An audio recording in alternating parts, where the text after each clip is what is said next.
A very warm welcome to all our participants. I hope I am audible now.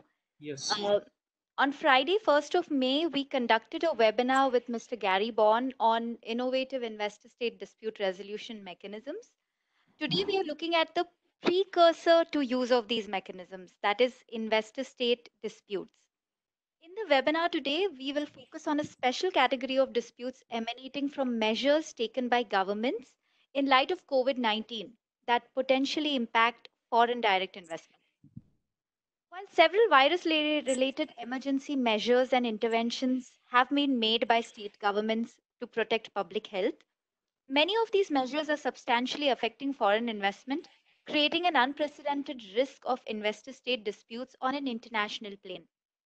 Factories, airlines, mines, and other businesses are drastically reducing or ceasing operations due to emergency measures. Now, while investors could resort to remedies at an individual contractual level with state organs, investors could also assess remedies available under international law under international investment treaties. Just to give a background, under these treaties, signatory countries agree to protect and promote the investments of each other in the host state, while often balancing foreign investment with sustainable development of the host state. A foreign investor could therefore assess if his home country has signed a bilateral investment treaty with another country or more countries, and if it has, then can the investor invoke its rights under the treaty to challenge the host state's measures? We will look at certain measures that India has taken, but just to sum it up in one bit, what are the kind of state measures that can be challenged by a foreign investor as being violative of the standard of protections agreed to by the host state to the foreign investor's home country under a bilateral investment treaty? For instance, the Spanish government's decree empowering its Ministry of Health to intervene and temporarily occupy industries and nationalize private hospitals. Could it violate foreign investors' rights under a BIT with Spain? Would foreign investors be met with strong defenses by state governments? These are some of the issues we will touch upon in the webinar. To take this discussion into its depths, we have with us Professor Prabhash Ranjan. Professor Ranjan is a senior assistant professor of law at the South Asian University. He has been a visiting scholar at Brookings, India, and a visiting fellow at the Lauterpacht Center for International Law, University of Cambridge. He's been a traveling scholar. He has written and researched extensively on Indian BITs. His latest book, India and Bilateral Investment Treaties Refusal, Acceptance, Backlash, has been published by the Oxford University Press in 2019. His op ed columns have appeared in national dailies like the Hindustan Times, the Hindu, and the Financial Express. Professor Ranjan and I share the same alma mater, King's College London, from where Professor Ranjan completed a PhD in law. Professor Ranjan, a very warm welcome to you today. May I invite you to open this session with your preliminary thoughts on the topic? Yeah, thank you so much for having me here. It's a pleasure to join all of you for this webinar. As you have rightly mentioned, there are quite a few regulatory measures which states have adopted and shall adopt in future, which may trigger ISDS claims against the states. For example, you gave the example of Spain. There are similar examples from US. There are similar examples from other countries which have nationalized some of the industries or have directed some of the industries to produce ventilators, protective equipment for health workers, etc. Even otherwise, the extended lockdown, which is there in several countries, which has severely impacted several business activities, could also in turn result into potential ISDS claims. Now, the question before all of us, and especially for all international lawyers, is the following: that would these regulatory measures be challenged by the foreign investors? Now, what is the history on this? I mean, if we look at the recent past, where countries were forced to undertake such regulatory measures, facing emergency situations, and these emergency situations were of different kinds. For example, Argentina faced a very severe financial crisis in late 1990s, because of which it undertook several emergency economic measures, which were then challenged by foreign investors. Likewise, during the global financial crisis of 2008, several countries intervened to restructure their debts or to nationalize certain banks, which also triggered ISDS claims.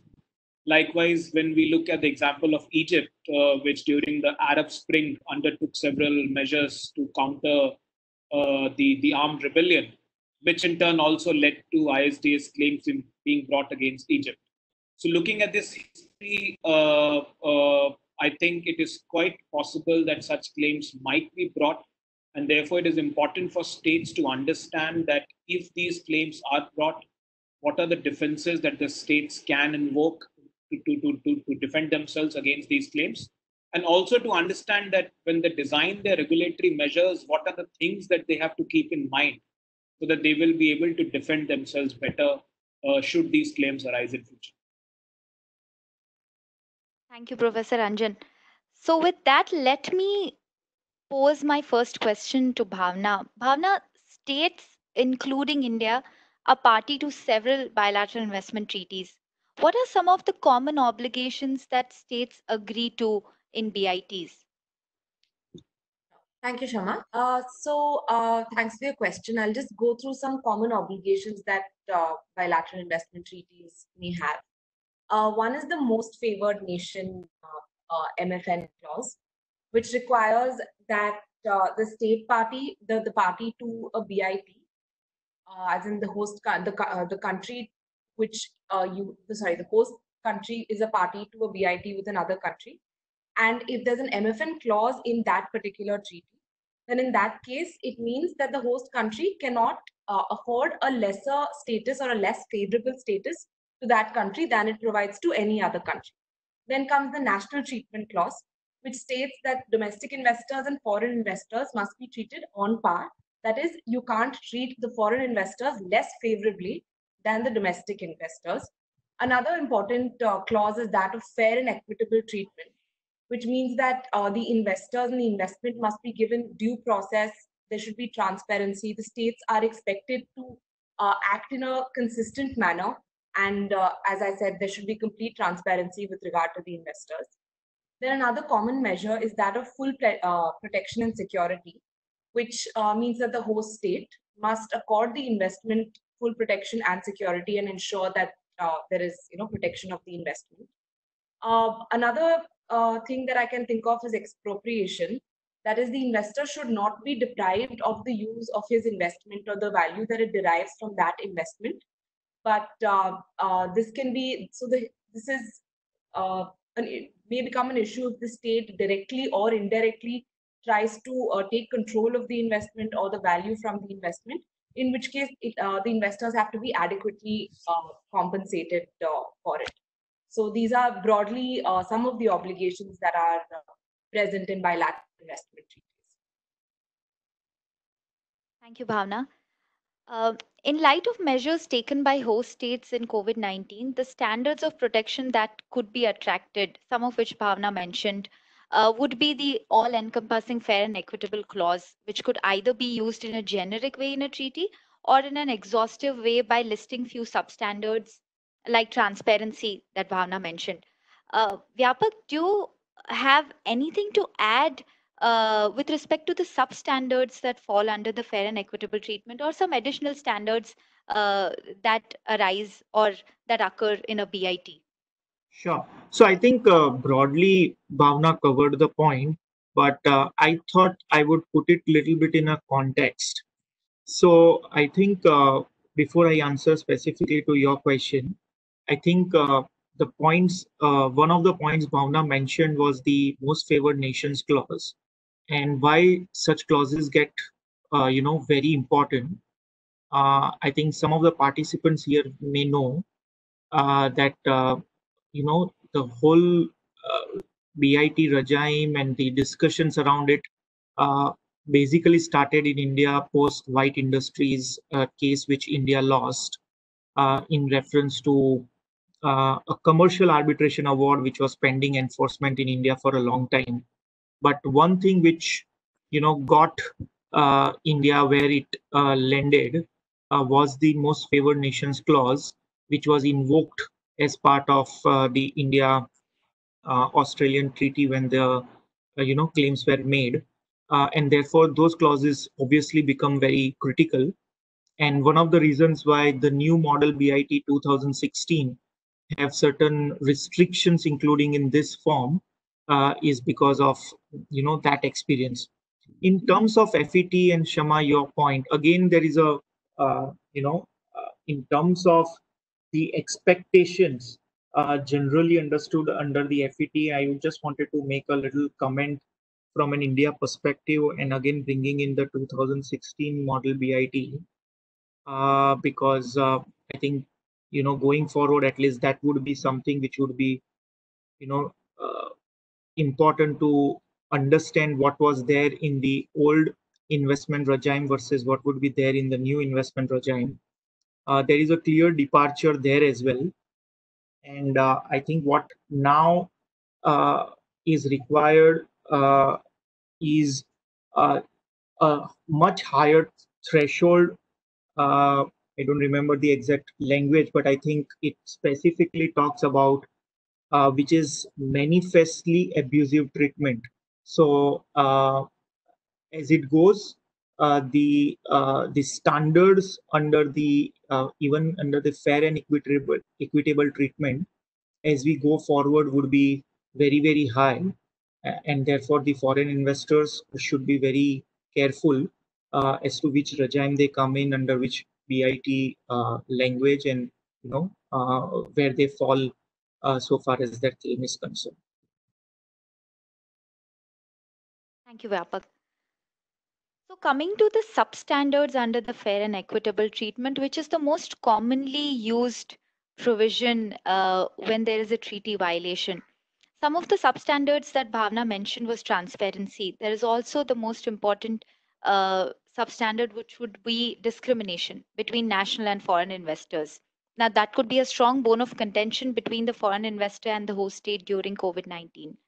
State conduct is discriminatory if similar cases are treated differently without reasonable justification. States could also be non-transparent or give a go-by to due process while adopting such measures. Investors' underlying legitimate expectations could also be said to be breached, like Vyapak mentioned. Uh, Additionally, measures could also take away an investment or substantially deprive the value of an investment, resulting in direct or indirect expropriation, as was touched by Bhavna. Now, these are some of the standards of protection given to foreign investors. But, Professor Ranjan, several BITs contain a non precluded measures clause. For instance, a non precluded measures clause could read that nothing in this treaty shall preclude the state from adopting measures necessary or which it considers necessary to protect its essential security interest, public and animal life, public order, etc. Effectively, the NPM clauses serve as exceptions for states to defend themselves against treaty violations of the very standards of protection that we talked about. So, do you believe that COVID-19 could fall under the head of a national emergency or an event entailing protection of an essential security interest so as to invoke the non precluded measures clause? Yeah, that's a very good question. I think conceptually we need to be clear about the following, that when we talk of the non-precluded measure provision, one can divide it into security exceptions and general exceptions. Now, when we talk of the language which it considers necessary, that language is generally used for security exceptions or for essential security interests. Whereas for health and for other things, the language that is used is necessary. But before I come to that, I think the core question that you asked is that can the COVID crisis be declared as a national emergency? Here again, if you look at the language of the Indian BITs, I mean, the 70 odd BITs, although many of them have been terminated, but due to the sunset clause, they continue to operate at least for the investment which had already been made before the termination. Now, in a large number of these BITs, there is a phrase known as extreme emergency. Now, this phrase extreme emergency is not clubbed with which it considers or with an essential security interest, which means that this extreme emergency is a standalone NPM provision. And therefore, arguably, India might be able to make a case that the current COVID crisis that it is battling is a situation of extreme emergency. That's point number one. Point number two is Even if India is able to show that this is an extreme emergency, the next step would be to show that the measures that India has adopted are necessary to achieve the objective, which is to combat or to stop the spread of the pandemic. Now, here the major debate lies that, how will you decide that the measure which India has adopted is necessary? Now, what is the measure that India has adopted? The measure that India has adopted is to have a 6-week plus national lockdown, which, by the way, is the most strictest lockdown anywhere in the world. I mean, a lot of countries have locked down themselves, but the degree varies, and the degree of lockdown that we have in India is extremely high. So the obligation on India would be to show that this lockdown was a necessary step to stop the spread of pandemic.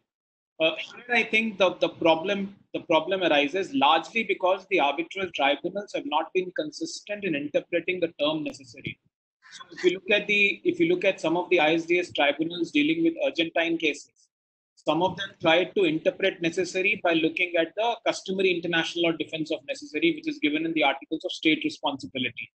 Now, if you use that language, then it will be almost next to impossible for any country, forget India, for any country to prove that these measures are necessary.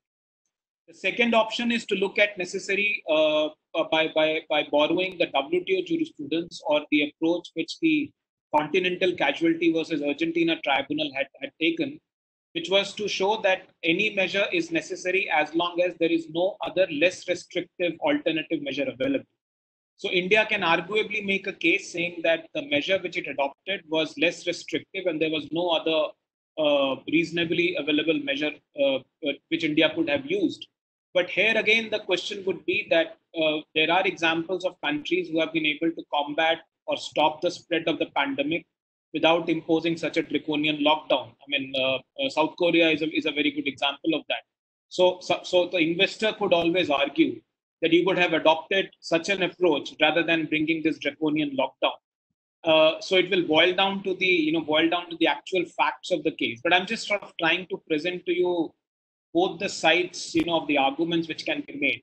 So for India to defend its measure, India will have to say that the lockdown was necessary in terms of there was no other alternative measure available.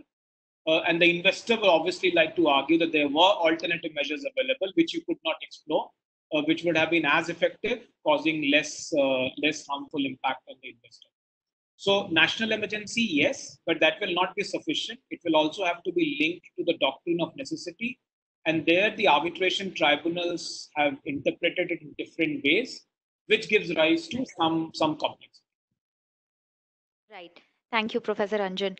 Uh, Moving to the ground reality now with respect to COVID-19 measures, Mozam, could you shed some light on the kind of measures that Government of India has adopted that could particularly affect foreign investment? Sure.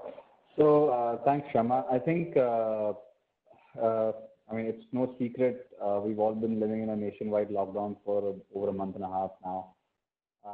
We've all, had first-hand experience of what all around us is shutting down, what all around us is opening. For more than a month, only sectors relating to manufacture of essential goods and services have been permitted to operate. We know that hospitality industry has taken a hit. We know that manufacturing of non-essential Mozam, goods your voice is little low. If you can be little closer to a mic, or I don't know, or you can be slow okay. or Is it little better louder. now? Yeah, little louder. Yeah. Let me be a little louder. That's easier. So I think what I was saying was we've seen various sectors where traditionally India saw a huge amount of foreign investment. They've suffered. We've seen manufacturing of non-essential goods suffering. We've seen the technology industry suffering. We've seen e-commerce taking a huge hit by not being allowed to operate. Over the period of last month and a half. Essentially everything which is non-essential actually came to a grinding halt. So, at least in areas which were not allowed to operate, obviously investment has taken a beating. Additionally, I think about a couple of weeks back, Government of India had come up with certain changes to its foreign direct investment policy by amending the foreign exchange management non-debt instruments, which basically said that if an entity, if any investment coming out of a country which shares a land border with India will be permitted only subject to prior government approval. Now, I mean, we all know that in respect of all other countries, this prior government approval was already a requirement. So this, in fact, amendment was aimed only at China. So that was again, an additional, I would say, a sort of a measure which would negatively affect, the foreign investment, especially coming out of China. And now, keeping in with the topic, whether it violates the India-China BIT because China may claim it to be discriminatory and whatnot, I'll leave that question open for now. But I'll move on to some of the positives that the Indian government did. So, several measures to support its investors, including providing several regulatory and compliance reliefs, tax filing reliefs, various sectoral boosts in the tech sector, medical devices sector, pharmaceutical sector, and in fact, there's an entire list available, online, and I can probably share it a little later, or maybe during the course of our what are the good steps that the government has taken during the COVID crisis to support foreign investors as well as domestic industries. So I think it's a mixed bag. Obviously, foreign investment has taken a hit, and we're probably not the only country in the world. I think virtually each and every country is probably in a similar position as us. But as Professor Ranjan was saying, that our lockdown is probably a lot more strict than various other nations. But I think globally speaking, it's something, the sentiment is that it's a mixed bag. So we're doing the best we can. Apparently, the government is doing the best it can under the circumstances to support its investors, but obviously the hits keep on coming. Thank you, Mozam. Professor Ranjan, is it possible to say that some of these measures that Mozam highlighted could attract a violation of certain guarantees we mentioned earlier under bilateral investment treaties? Yeah, I could not hear very well what Mozam mentioned, but yes, some of these measures potentially can. I mean, let's look at it this way. When we are talking about fair and equitable treatment, I mean, you and Bhavna mentioned some of the key sort of substandards which have been developed as part of FET. There is another very important substandard, that is legitimate expectations. So there are quite a few cases where tribunals have said that since investors' legitimate expectations were not respected by the host states, therefore they came to the conclusion that states have breached their fair and equitable treatment obligation. Now, one question could be that can in any of these measures which was just mentioned, can it be said that the investors' legitimate expectations were breached? In my view, it will be difficult for the investor to make such a case, given the scale and the nature of the pandemic that the whole world is facing. But then, arbitral tribunals often behave in funny ways, and you can never rule out any such possibility. The other important substantive provision which foreign investors would challenge is expropriation. Now, here again, it is important for us, and especially if at all in future India tries to do what some of the other countries have done, which is, for example, nationalize some of the industries for a limited duration. Let's assume India decides to nationalize. I'm just hypothetically speaking. Let's assume India decides to nationalize one of the foreign car companies, saying that we will use their production facility to develop ventilators or to develop other equipment, etc. Now, in such a situation, the foreign investor can allege expropriation. But it's important for us to understand that most of the ISDS tribunals have said that for an investor to prove a successful case of expropriation, they have to show that their investments have been substantially, if not totally, substantially deprived. In other words, there has to be a high threshold of substantial deprivation. So the question would be, based on the facts of the case, that whether any of these regulatory measures have as yet resulted into substantial deprivation of foreign investment. And therefore, I say that, if the lockdown continues and if the lockdown or any of these regulatory measures are too draconian, then the possibility of them being resulting into substantial deprivation would be quite high, which in turn may help the investor to make a case for expropriation. I mean, if time permits, I'll be happy to talk about, the other notion of police powers defense, which the state can invoke in a situation such as this. Maybe we can do it a little later, or if you want, I can talk about it now. We can absolutely take that right now. So let us look at the lens which the host state would use to, defend itself from treaty violations. Professor Anjan, you can absolutely speak on this aspect.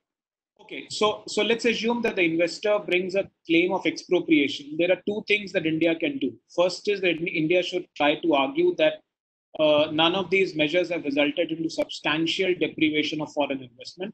Most of the tribunals have laid down substantial deprivation as the threshold.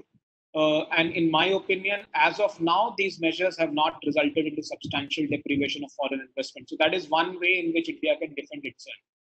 The second is that India can always invoke what is known as the police powers test or the police powers rule.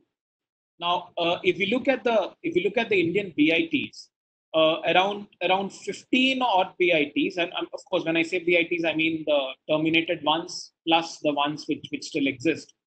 Around 15 of such BITs specifically provide for a police powers rule as part of the expropriation provision.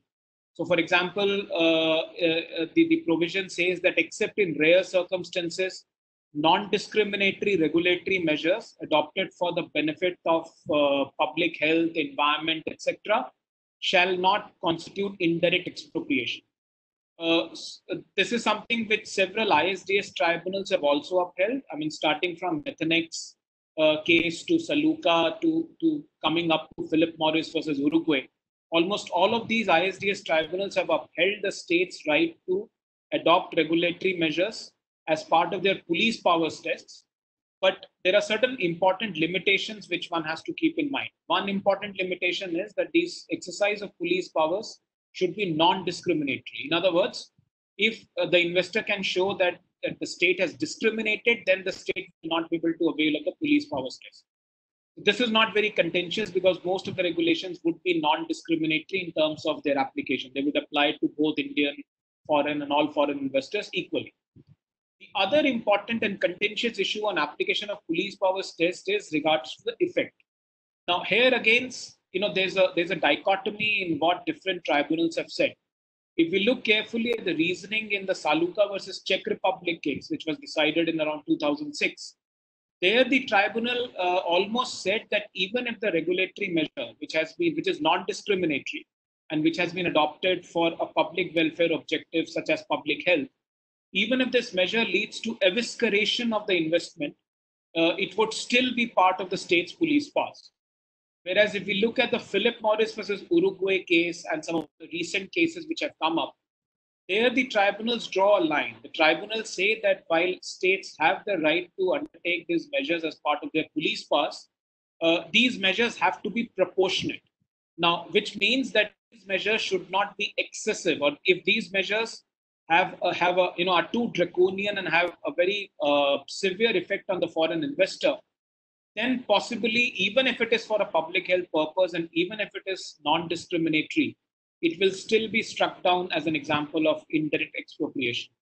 And this leads us to the next complicated issue of how will it be determined that which measure is proportionate, which again puts the ball in the court of the ISDS tribunals, that you will have the ISDS tribunal deciding and judging the effect of the measure on the one hand with the benefit that comes out of that measure, and then decide whether the measure is proportionate or not.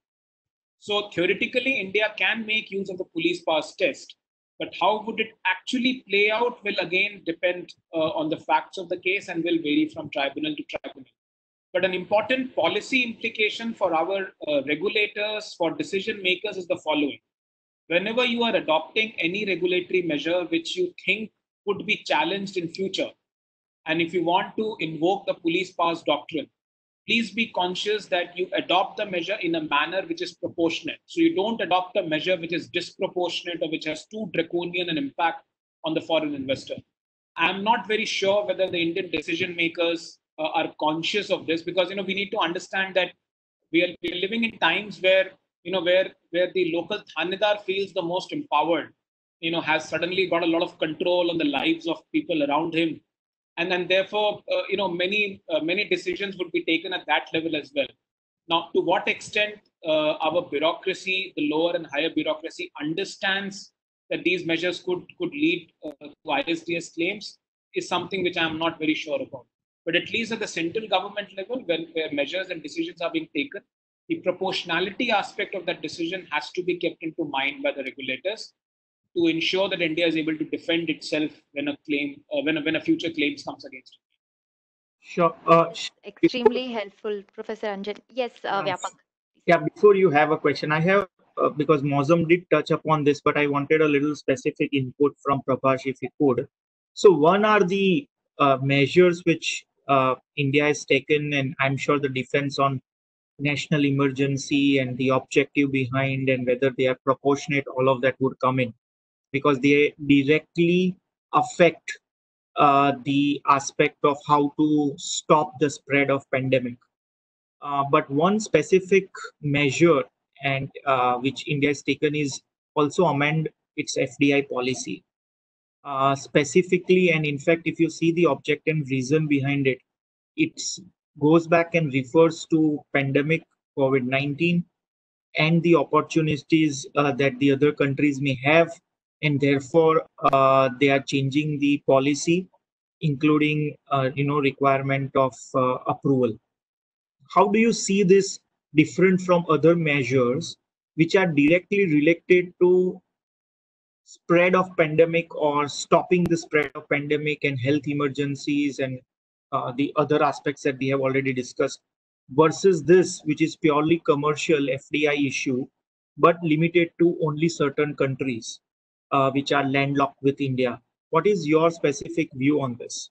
How would it work in terms of any claims that India may face from any of the landlocked countries? Yeah, so this is regarding the countries which share border with India, and these countries are will be dealt separately vis-a-vis countries which don't share that land border. Now, although if we go deep into this and look at the reason behind this, the reason is very obvious. The reason is primarily to stop Chinese companies from taking over Indian companies which get weakened due to the COVID crisis. That's the motivation of having this amendment in the FDI policy. Now, I wrote a piece in Financial Express recently on this, where I've argued that as far as the WTO law is concerned, it could be a potential violation of the MFN provision within the GATS framework. But the WTO's dispute settlement body is not quite functioning, and I don't see the possibility of China bringing such a claim, at least in the foreseeable future. As regards investment treaties are concerned, since most of the investment treaties do not provide for pre-entry national treatment or pre-entry MFN protection, most of these treaties provide for protection only once investment has entered India. Therefore, changing this FDI policy on its own might not trigger BIT claims against India from these countries. I mean, India does not have a BIT with Pakistan, so that's ruled out. I don't think any Sri Lankan investor will bring a BIT claim against India. The only possibility is of Chinese Chinese investors bringing claims. The India-China BIT has also been terminated. And this change in the FDI regulation does not affect the Chinese companies which are already operating in India. This will only affect the future Chinese investment which will come into India. So as far as WTO law is concerned, there might be a violation. As far as investment law is concerned, I don't think that this would be problematic. Thank you, Professor Anjan. That's extremely helpful and so recent a measure taken by India that your thoughts on WTO as well as the investment treaty regime are extremely helpful. But Moving away, just to add, sorry, before we move away, just to add on that, Prabhash, because this is something we keep grappling as a topic, and I know it's a very recent one, so if we don't have a specific, one way or the other answer, it's okay. But can someone, let's say, an investor who says, okay, I'm coming from an X country, my original investment plan, was to invest further, and now with the new sudden change of policy, I cannot do it. Is that in a way taking away legitimate expectation of an investor with a future plan, with a larger expectation with India in terms of their business dealings or their business plans, or it goes investment to investment in this case, particularly when it's an FDI policy? No, I don't think, Vyapak, that this would fall within the category of legitimate expectations, because if we look at the jurisprudence of the arbitral tribunals carefully, for an investor to make a successful case of legitimate expectations, it has to show that the expectations were definite, they were targeted at some investor. There has to be a certain degree of specificity attached to something before it can be called as part of legitimate expectations. Now, FDI policy, or any policy for that matter, does not have that specificity. It is not targeted at one set of investors. It is not, it is not guaranteeing or promising something. It is not a situation that we promised to open up our sectors to X investors and then we went back on that promise.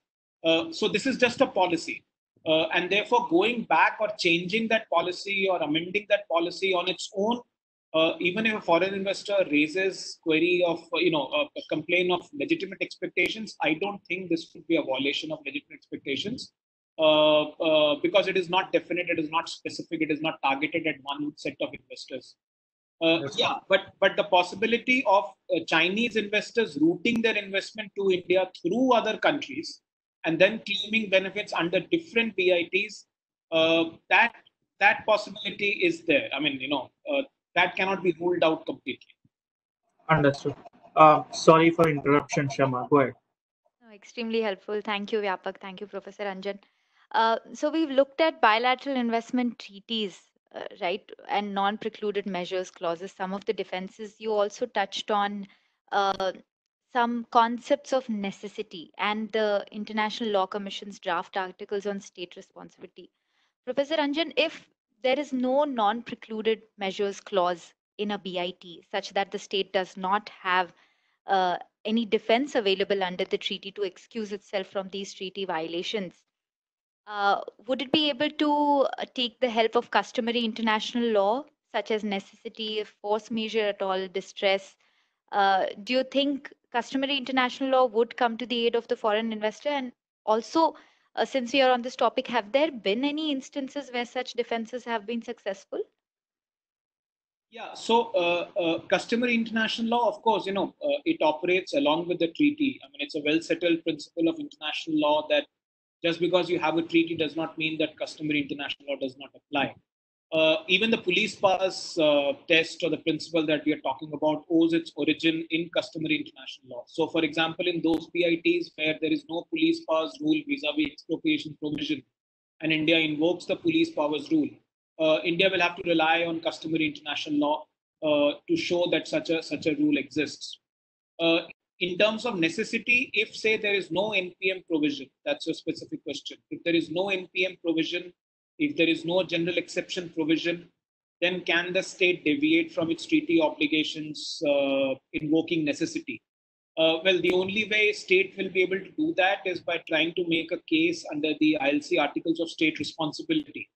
But conceptually, we have to be clear that the ILC Articles of State Responsibility are secondary norms. So they operate only when it is proven or when it is shown that the state has breached its BIT, because they preclude wrongfulness under international law. So it will have to be first shown that India has breached the BIT, which the investor will have to prove, and then India can invoke the Article 25 force majeure and other things that you mentioned of the ILC articles.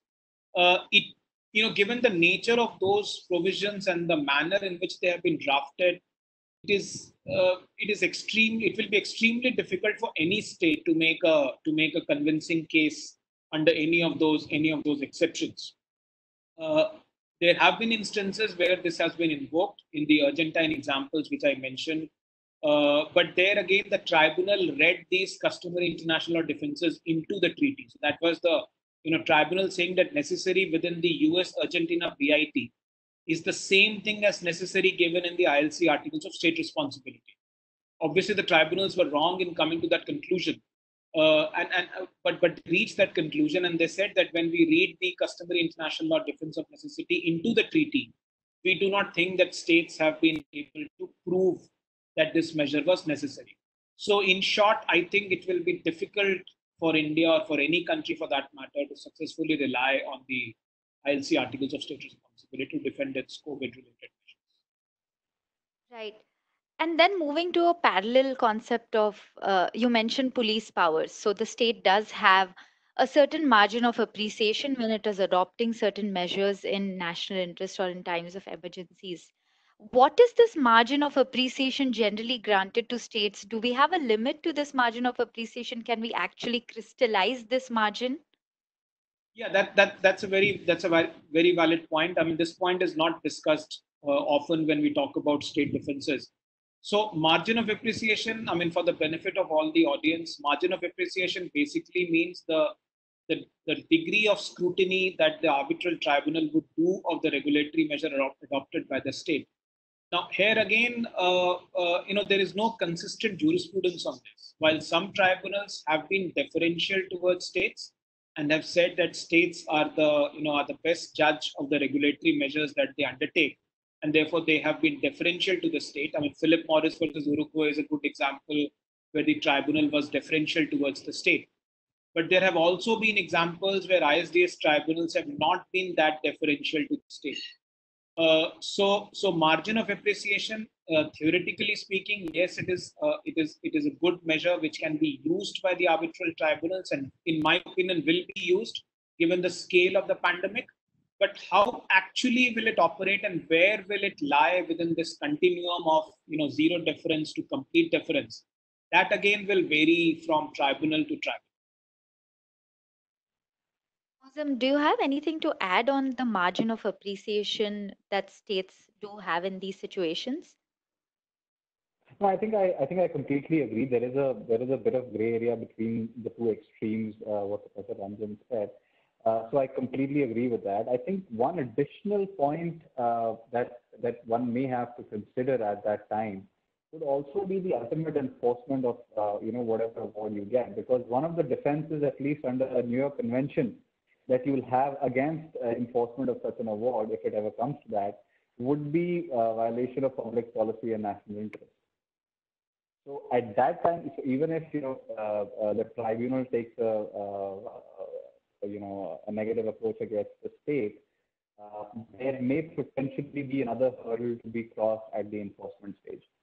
And in any event, we've seen how enforcement of treaty awards in any event is a hard-fought battle everywhere.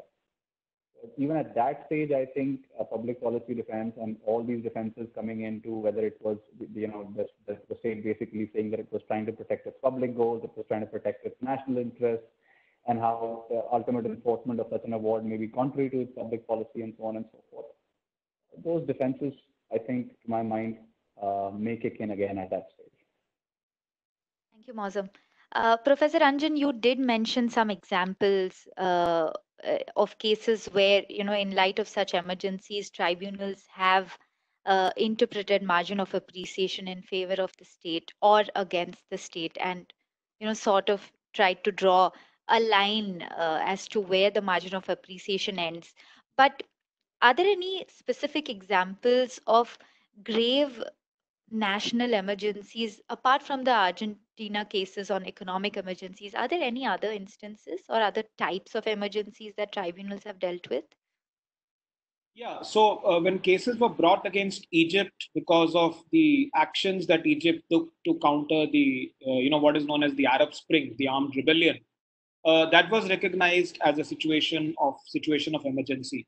Likewise, there have been, I think, couple of cases. I'm forgetting the names of the cases. There were a couple of cases where some of the European countries undertook measures to restructure debt after the global financial crisis. Now, this led to some nationalization of banks, some restructuring of debt, because of which a large number of portfolio investors brought cases against the states.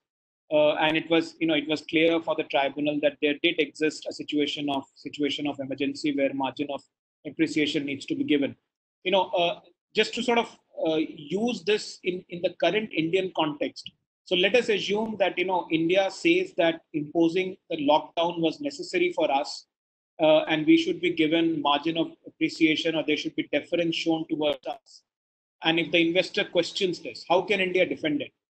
For example, the investor would like to say that we have the example of South Korea, which did not undertake such draconian measures, but it tested a large number of people, and through this massive aggressive testing, it was able to trace, isolate, and contain the spread of the pandemic.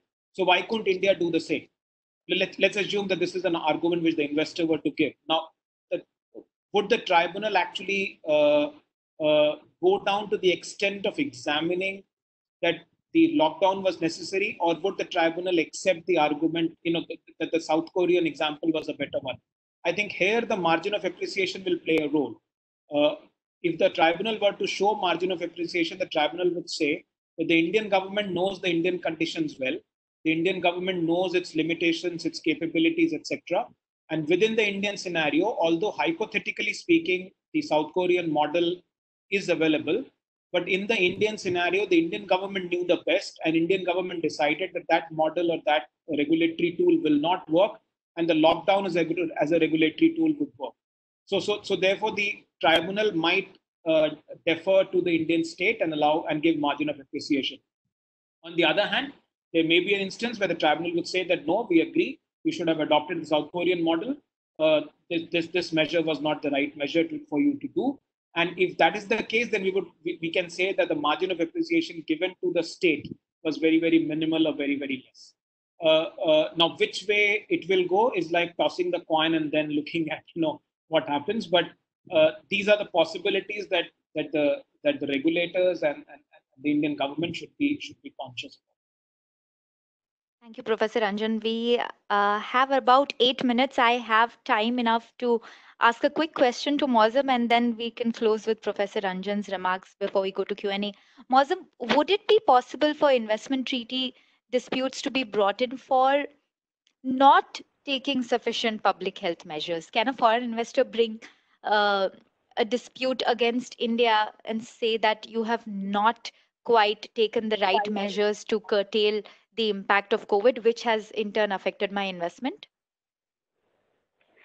So, assuming a state has not taken sufficient measures to, meet its obligation to provide full protection and security for investors, which includes, providing sufficient public health measures, which ought to include providing sufficient public health measures. If that's not done, it could be, said that, there could be a possibility of an investment treaty dispute. Now, that said, it will definitely be a matter on which you will get very, very diverging expert opinions on what were effective measures and whether they were effective measures, and whether they were taken, or whether even after balancing the commercial needs with just say a need of saving a life, whether something more could be done. And well, to tell you the truth, I would love to be the claimant's lawyer in such a scenario, but I himself, it promises to be a difficult uphill and probably very, very expensive battle from a claimant's point of view. That said, investment agreements also provide that investors would be granted access to justice. And the fact that maybe, for a month and a half, because courts are operating at less than optimal levels, somebody may try and argue that my access to justice was violated. And again, while this may be an argument, I see this as a very, very difficult proposition for the claimant, because even under the circumstances, courts are providing hearings in to start with extremely urgent matters and now in all urgent matters. Plus, if your case is not urgent and you file after the quote unquote lockdown is lifted. As the Supreme Court has already clarified that limitation periods expiring during the time of this pandemic will be extended. So again, the fact that access to justice has not been given again is a very high threshold. I don't see anybody being able to cross it just because courts were operating at a below optimal threshold. Yeah, I think that's about it. Yeah. Thank you, Mozam. Your final thoughts on this, Professor Ranjan? No, well, I mean, India should be prepared that there might be ISDS claims. It's important for our regulatory measures, for our regulators to be conscious of this. But there's another aspect to it which might not be very popular, but I would still like to say. Let's not forget that in situations such as this, states generally have the tendency to over-regulate and take measures which may be too draconian. So the argument that we should not look at these ISDS claims as irritants. I mean, that is one very popular narrative, at least in India, where these claims are looked at as irritants. I mean, it's also important for the investor to ensure that while we understand that state is facing a very difficult situation, but that does not mean that you trample upon the rights of the investors, just like you can't trample upon the rights of individuals or citizens of India. Likewise, you can't trample upon the rights of the investors. And therefore, the state should also be conscious of this, that they do not over-regulate or they do not adopt too draconian measures. So one has to strike a balance and look at the ISDS regime from that standpoint. Thank you so much, Professor Ranjan. Before the clock ticks 4 p.m. in India, I am quickly going to cover a few questions that we have received. Most of them are around the amended FDI policy, which Vyapak very helpfully mentioned, and Professor Ranjan, you quite nicely covered it.